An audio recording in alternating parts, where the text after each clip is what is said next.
સુરત શહેરના રાંદેર વિસ્તારમાં નવી બંધાતી બિલ્ડિંગ પાસે પતરાના શેડમાં ધમધમતા જુગારધામ પર પોલીસે રેડ પાડીને ₹70 લાખથી વધુના મુદ્દામાલ સાથે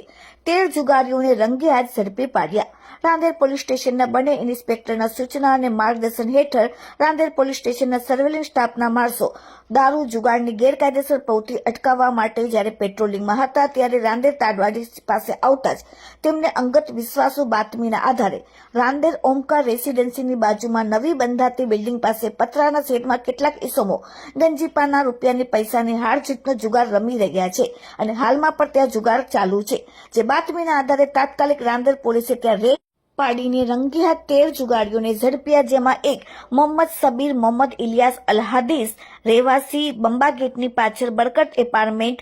રાંદેર, 2 ગબ્બર શર્મા બેજા શર્મા હરિદર્શન સોસાયટી કામરેજ, 3 અહેમદ અબ્દુલ શેખ મદીના મસ્જિદની બાજુમાં Phulwadi Bharimata road Surat, 4 MD Afsar Abdul Mannar Razak Vateli society Madina મસ્જિદની બાજુમાં ફુલવાડી ભરીમાતા રોડ, 5 નઝર રઝા સાબુદ્દીન શેખ રહેવાસી વેરીબી વિક્ટોરિયા મોરા ભાગર રાંદેર, 6 તોકીર રઝા અનહાઉલ હક રઝા